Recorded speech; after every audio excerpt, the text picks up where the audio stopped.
This hour, we are joined by Doug Barnett and Sue Cohen. Before starting the debate, each candidate has 1 minute to make an opening statement.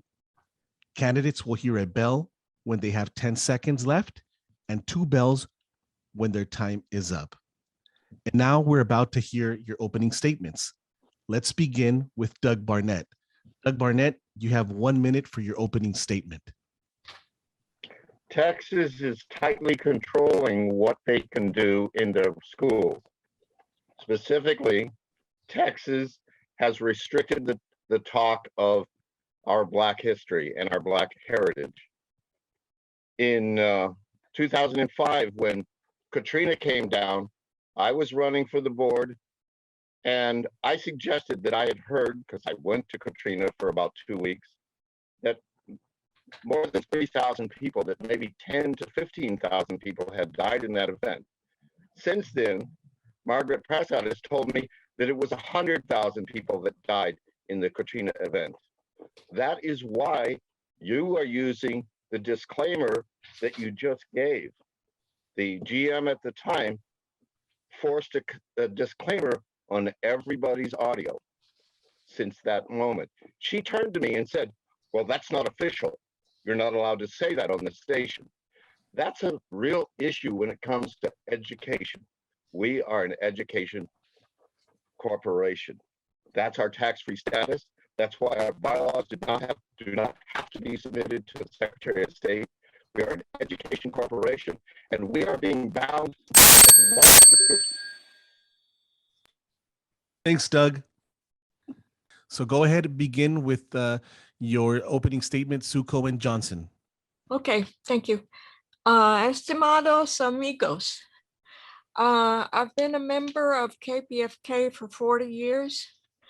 I was a membership director and an employee in membership for 19 years. I had a show, was a board op, was the receptionist and the phone answerer. I ran the telethon phone room. I answered complaint calls. I tracked the money from shows and thank you gifts. Thank you gifts are mostly what they call to complain about, except sometimes they complain about something about their favorite show. I'm in favor of the members of the boards being elected, but we need to know, we need much more online presence so we know who we're voting for.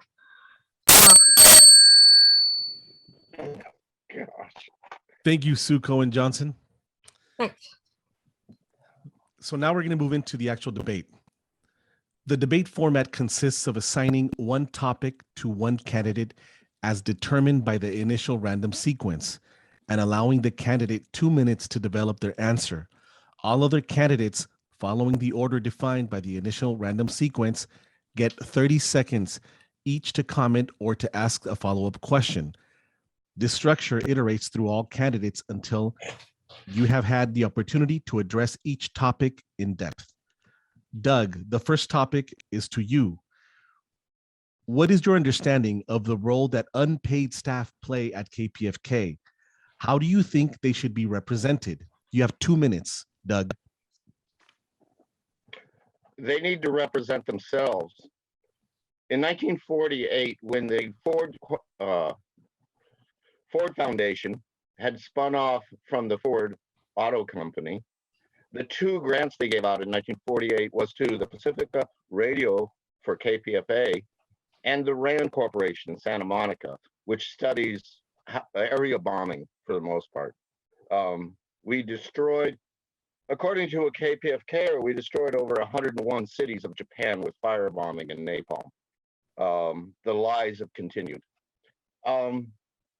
That structure, which the COs, or conscientious objectors of the Second World War, had put together, and a whole passel of Quakers that live in Santa Rosa until they died 20 years ago, for the most part, was that the people on the microphone, the voices of the signal, controlled how the station worked, what the station did, its constraints in terms of programming, and that it was a debate or a discussion. Those were the original Hill structures. Very soon, the Marxists came in, restructured it because the Marxists are extremely good at controlling vertical power, and the rest is history. Now, the programmers in our station are basically not even told when they're taken off the air until the moment they're taken off the microphone. They have no power, essentially, within the station. We hire professionals, whatever that is, to run our station. And frankly, KPFK is extremely top-heavy in staff, much larger than, say, the Texas station, or much larger than the Washington station. I have no idea where WBAI is right now. So, Thanks, Doug. Sue, you have 30 seconds to respond. Wow.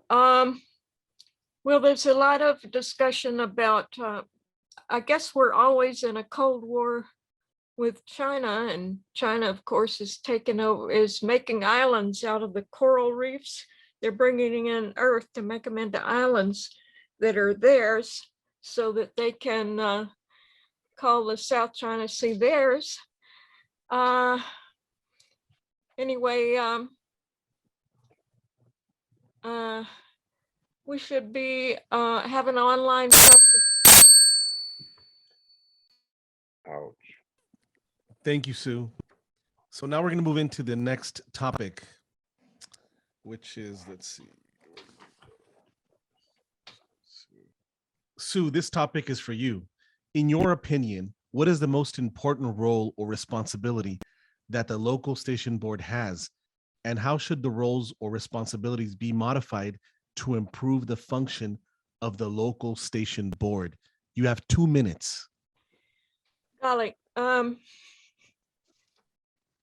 thank you. There's so many things. The first thing we need to do is make ourselves known. A lot of people in LA have never heard of KPFK. There's a lot of high school teachers that have, and I think that's one of our hot markets. And colleges, we should have bumper stickers or pamphlets, or they used to have some good pamphlets. I don't know if they do at this time, but they need to be able to hand them out to their friends and everybody. And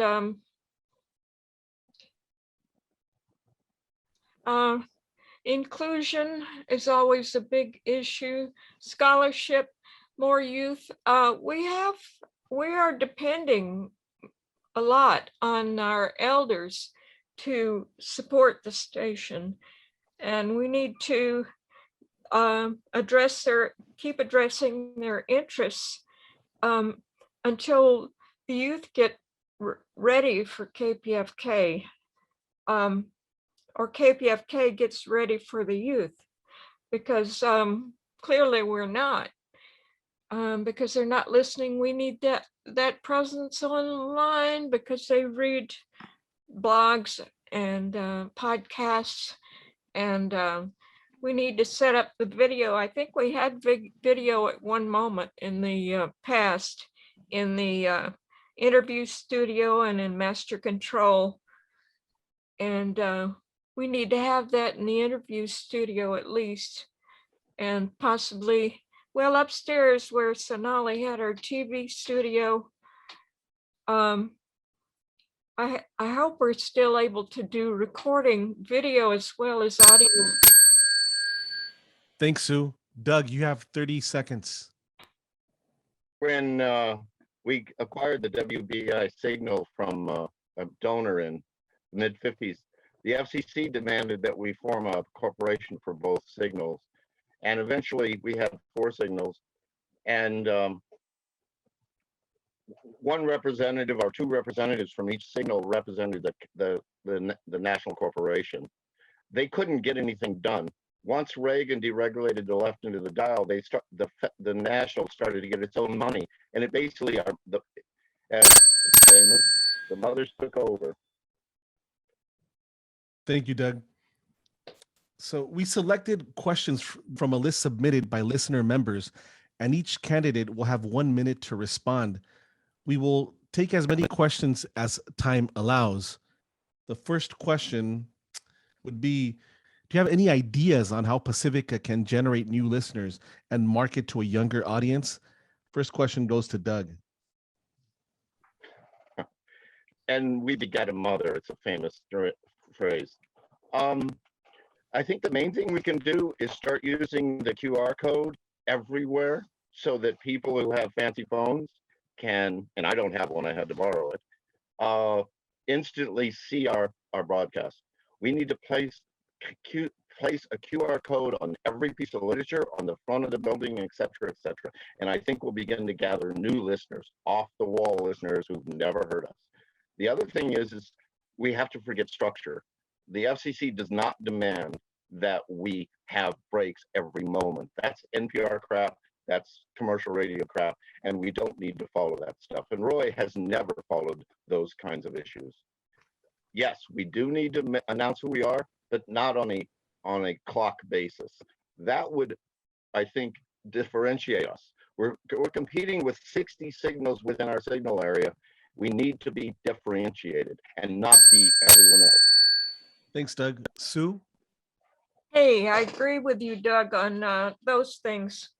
Also, I disagree. The SCA, the subcarrier signals were deregulated back when Sharon Maeda was ED, and we started renting those out. KPFK with 112,000 watts has the strongest signal, and we're still renting those out and get money, but she set it up so the money goes straight to national. So they are able to have their marketing director or anything they want. They have any kind, they don't go through it up through the ranks of the stations. How are they gonna work for the stations? Sorry, don't get me started. Thanks. Thank you. The second question, what can be done to shorten the fund drives and make existing fund drives more interesting? Doug, you have 1 minute. My assumption is that the archive is pretty good at doing fund drives. They also feed across many of our affiliates when they do a fund drive. They seem to be able to rake in money in only 2 days. I think we need to look at how Archive does their fund drives as opposed to ours. I understand that a huge number of our listeners are aging out. They're starting to be fearful of the end, and they need medical and they need alternative medicines, and that seems to be our product. But we need to drift away from that. As an aging KPFKer, I go to other sources, principally my wife. Thank you. Sue, you have 1 minute. Could you repeat the question? Sure. What can be done to shorten the fund drives and make existing fund drives more interesting? Well, clearly to make more money in other aspects, like through podcasts and all, we should carefully, very carefully, because we have a lot of listeners who don't have a lot of money, monetize our different online reaches. One thing is the people who have left us, who are making between, I was trying to do that, who previously donated $150 or more. Call them up and ask them why they left and have a good conversation with them and make them feel like KPFK is their station again. Thank you. The next question is, when members make donations, they often are unaware of their membership rights. Do you think this is a problem? And what do you propose to remedy it? Doug, 1 minute. Well, in our articles of incorporation, it mentions a thing called a folio, which is a paper device that's sent to each listener or each donor.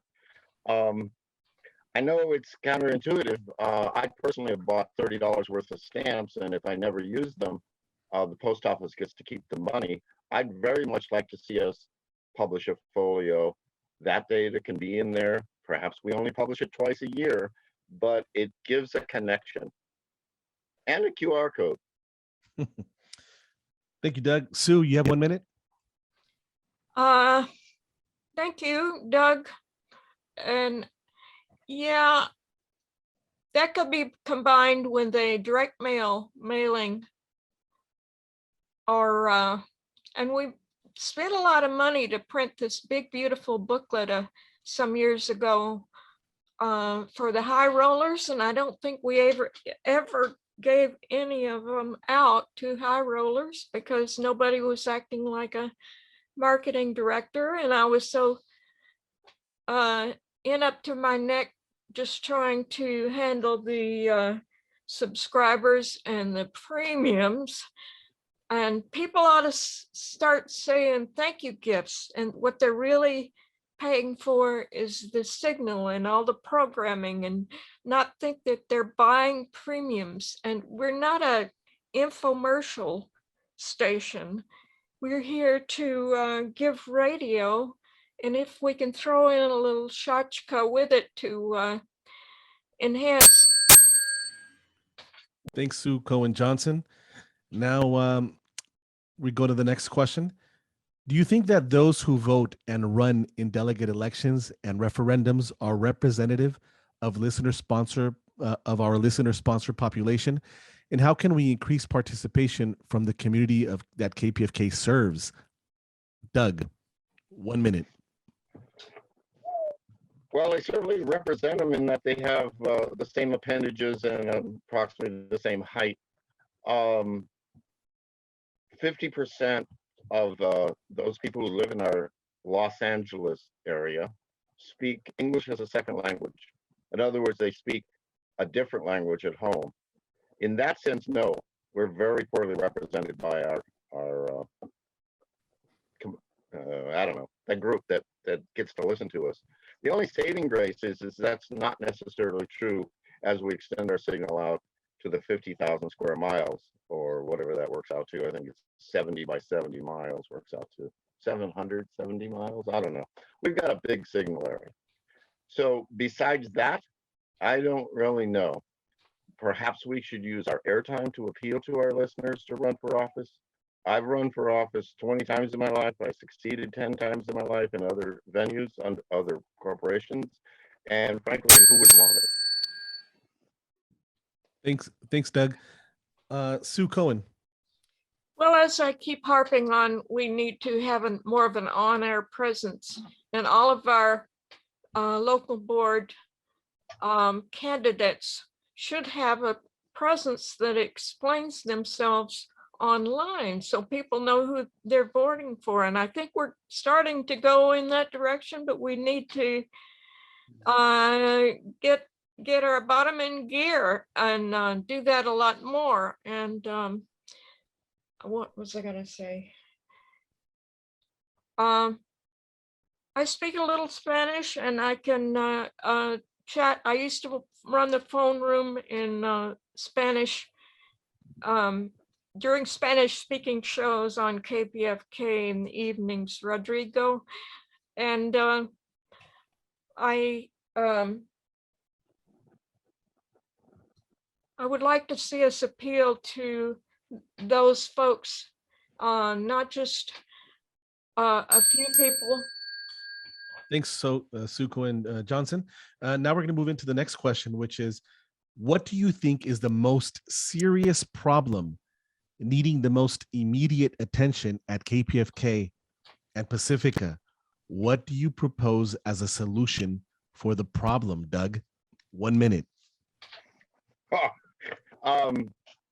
The vulture mortgage against our transmitter, our 190-foot tower on Mount Wilson, which is leased from the Department of Agriculture, and also our station, that brick building down there. We've got a mortgage against that, and it's time to start burning the furniture in order to get rid of that thing. It never should have happened. Thank you, Doug. Sue. Right. People around LA have never heard of KPFK, and we need to be pamphleting the colleges, even the high schools, for the teachers mainly know that KPFK exists, and we need to bring them into the fold. And I think there's at least one teacher running this time. And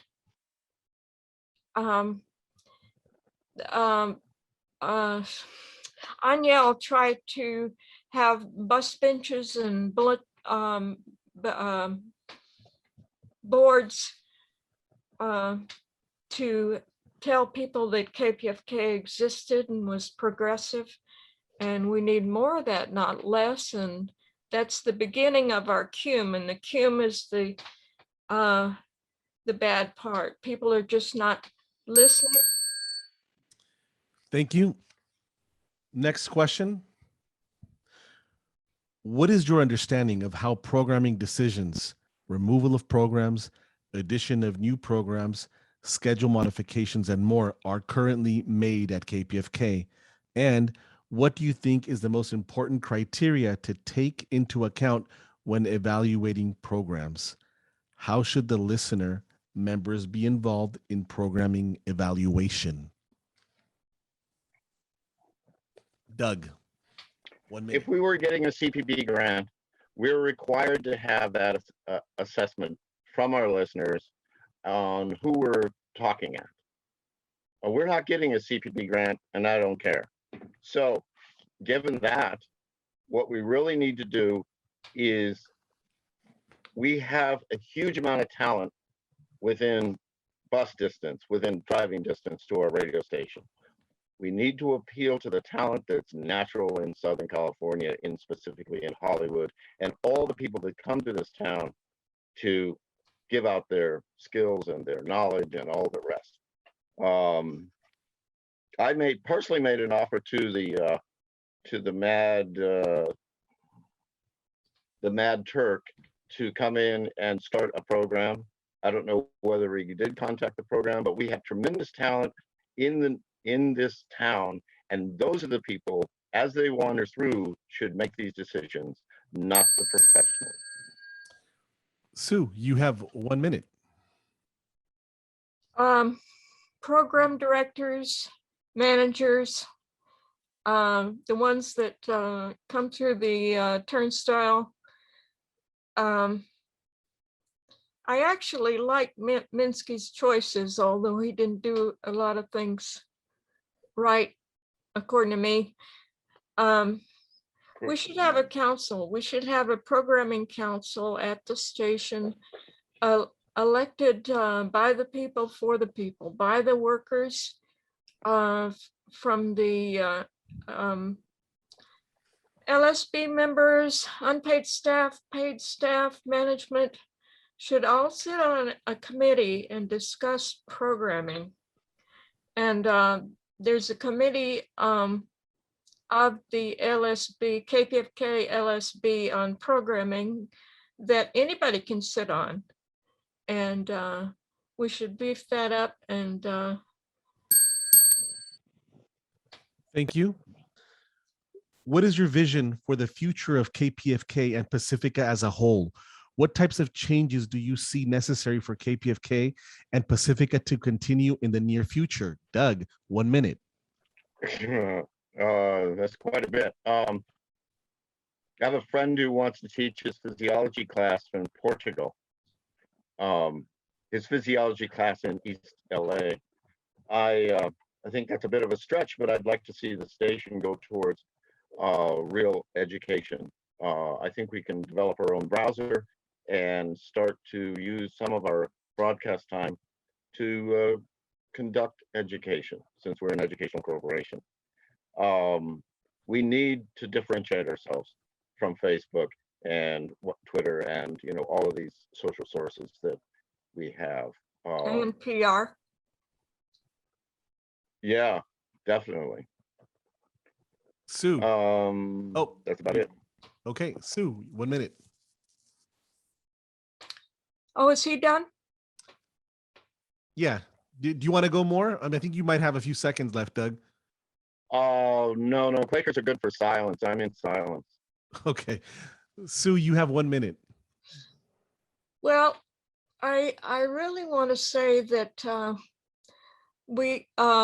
everybody who's left of center in LA could and should be a supporter of KPFK, and because they're part of the struggle. And some people think that because there's not as lefty as I am, that they don't have the right to rule Pacifica and KPFK, and they're very smug. A lot of programmers also are very smug about their position, and they should not do like Hillary and sneer down at all the blue collar workers or the Aggie workers. The Aggie workers elected Trump, and that's the worst thing to happen to us in a long time, I think. And we need to respect those people and not sneer down at them, and speak to them in our programming. Thank you so much. I think we will be moving into closing statements now. Doug, let's start with you. You have 1 minute for your closing statement. Yeah, we have a very powerful resource here. As Sue mentioned, we probably have the largest signal area west of the Mississippi in terms of bodies. Yes, there are other stations with more broadcast power. This asset that has been nurtured for 60 years or 50 years, depending on how you want to count it, it's still viable. Our lower classes are our hourly workers. They can't spend the time on their phone, but they might, if they're doing construction, have a radio in their pocket. And we need to address those people. And those people are the bulk of what makes this capitalism go. They need a little more education. To repeat myself, we have a tremendous asset here. We need to address that asset, stop worrying about Google and the internet, and start focusing on the asset that we have. Start at home, as my mother said. Thanks, Doug. Sue, you have 1 minute for your closing statement. Thanks. I want to say that our transmitter kind of looks like an upside down tree. I think that's our tree of knowledge at KPFK and at each of the stations. And we ought to position ourselves that way and not just be something well, I'm not real fond of music because it tells you to lay back, sit back and relax, and that's good for its place and time. But KPFK to me is the talk shows, and taking calls from the listeners and doing a report to the listener and replay it, and like we used to do, and have a lot of interactions, town halls. Every department and every programmer should have at least one intern of color, young intern of color, at least one. Thank you. Thank you, Sue. So it looks like we've reached the end. I want to thank Doug Barnett and Sue Cohen for participating today. For more information, visit elections.pacifica.org. For all questions and to file a ballot request form, make sure to cast your ballot before 11:59 p.m. Eastern Standard Time, October 15th, 2021. Thank you.